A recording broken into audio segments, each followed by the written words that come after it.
In today's tutorial, I'll be showing you how to make holiday photo cards in Canva that you can gift this holiday season or sell as customizable photo cards. These are so popular every holiday season. I'll be sharing the step-by-step process in Canva to show you how you can create your customizable photo cards with your own artwork. I'll also be sharing how to print, cut, and prepare these from home on 3 types of Koala photo paper. We'll be using glossy, luster, and textured. Thank you to Koala Paper for sending me their products for review. I will link all products in the description box below. So let's get started with making the design. Okay, so I am on Canva. Go over to the left-hand side and click on Create. Down here to custom size, and photo cards are typically 4 by 6 inches, 5 by 7 inches, or 8 by 6 inches. I'm going to go ahead with 5 by 7 inches, and then I will click Create New Design. So this gives us our blank template here. Let me show you really quickly some customizable holiday photo card examples. I'm going to go over to the website called Minted. This gives you a really good example of how photo cards are laid out. As you can see, there are single photos in the middle, and then around the border, you will see the artwork as well as text on the top and bottom. And this gives you a good idea of how you can lay out your own photo cards. So I did want to show you that first. Let's go back to our blank template and get started. So let's click on the left panel, the word elements, and I'm going to type in the word photo, this section that's called frames. Select see all. As you can see, there's squares, ovals, and I'm going to go ahead and click on one of these rectangle shapes. So I click it and it just dropped in the middle. If you do want to resize your photo element, you can drag the corners. I'm going to recenter it, and now let's upload our photo. So click on uploads. I've already uploaded a photo. I'm just going to click on it and it will drop into the template. Click on the photo and it automatically kind of drags and drops into that photo element, and I release, and there you have it. Your photo, no matter what dimensions, will click into the shape of the photo element. To readjust or resize, you can double click and you can drag the corners to make it larger and then recenter it as you need. So let's go ahead and go to text, and you can click add a text box. I'm going to drag this one up. I'll highlight it and click on the font. Now you can scroll through different fonts, and when you click on it, it will readjust on your text box. And when you choose a font that you like, you can go ahead and change the text. And then if you'd like to size up or down your font, you can increase the size up here. I'm going to add another text box, and I'm going to drag this below the photo. Now to change the font color, you can click on this A up here. It says text color, and then I'm going to just make it black. We'll go ahead and add our name. So let's go ahead and go to uploads. This is where you can upload your photos, your artwork, anything that you would like to add onto the card. I do have some single elements that I've uploaded. These are all PNGs with transparent backgrounds. So I will click on one of these elements. And then be careful not to drag it and drop it into the photo. So if you see this, it's trying to drop my artwork into that photo frame element. If you don't want that to happen, right click on your photo and press lock. So then when you start moving your artwork around, it's not going to replace your image. So if you do want to change the background color, click on the background.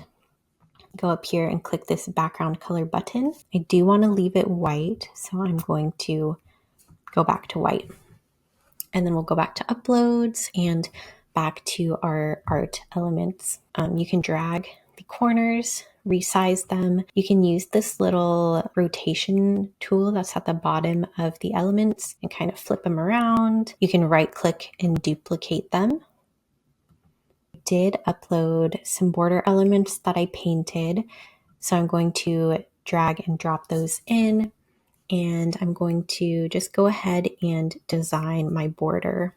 So I'm resizing as I need to and kind of moving things around. I'm going to duplicate this one and drag it to the bottom, and grabbing a side border element, resizing it, duplicating for the other side, rotating as I need. And now when you have your art elements laid out, you can kind of fine tune the text placement, maybe change the font, or maybe resize the image if you need to. Okay, so now for saving the file, we can go up to the right-hand corner where it says Share, press Download, and it's going to let you choose from a few file types. So what I recommend is either saving it as a JPEG or saving it as a PDF standard. Now, these are both going to be good file types for you to either share with customers or print yourself at home. And then you'll press download and you'll be good to go. So now let's talk about if you are wanting to sell these as customizable photo cards. What you're going to want to do is save the file first. So go up to File, just as an example, customizable photo card, and then you'll make sure to save that.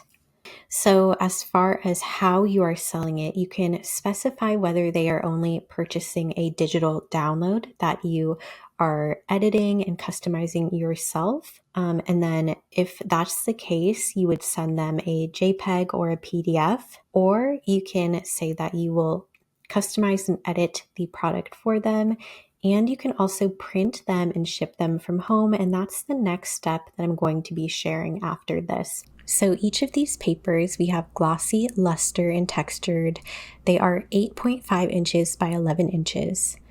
I can cut 2 photo cards from each sheet. So I'm cutting them down to 5 inches by 7 inches. I'll do that with all of the sheets of photo paper. This makes it really economical and convenient if you're making a bulk amount of cards, so you can get 2 cards per sheet. Next, let's get to printing. Here is my open JPEG of my photo card. I've opened up my print settings. Depending on your card size, you'll want to select the appropriate dimensions. I'll be selecting 5 inches by 7 inches. And then as far as quality, if you can select the best quality settings. For media type, I'm using glossy paper for my glossy paper, luster for the luster paper, and matte for the textured matte paper. Try to find as similar of settings as you can based on what kind of paper you're using and your printer. All right, and we're ready to print. And here are the printed photo cards. They are honestly so beautiful. Let's dive into the specifics of each type. The first photo card is made with A-Sub Premium High Gloss Photo Paper. It's a 72-pound weight. This photo paper is a warm white, and I find it to be really great if you're wanting a slightly more saturated, more warm feeling to your photos and artwork. It has a beautiful high gloss shine. The color performance and clarity is amazing and very true. This is a single-sided photo paper and a very good weight for this type of product. It's resin coated and also waterproof. So this is a type of photo card that is very long lasting without fading. The second photo card is made with A-Sub Luster photo paper. This is a 66-pound weight, and it has such a beautiful, almost pearlescent luster to it. I've used this paper before for printing artwork, and I'm still so impressed with the color and clarity of it. Something special about the luster finish is that it gives you that glossy feeling without the worry of smudges or fingerprints. It's single-sided. There's almost a slight texture to the luster too, which gives it that extra dimension. The third photo paper is made with Koala Grid Embossed Textured Photo Paper. This is a double-sided paper with a weight of 69 pounds. I honestly love how unique and cool this photo paper is. Grid texture has crisscross lines, and it has a little glimmer to it when you move it in the light. It adds such a luxury, professional finish to it. The color and clarity is very true as well. It almost feels like the artwork is painted on, like kind of a canvas texture to it. I honestly love how all of these photo cards turned out.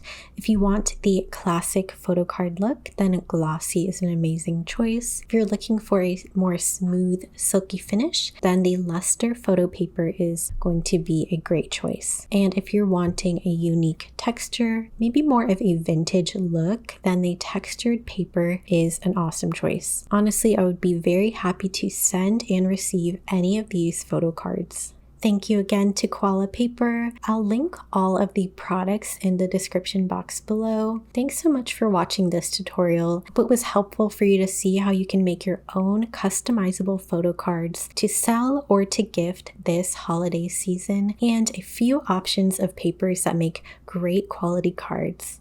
Thanks so much and see you next time.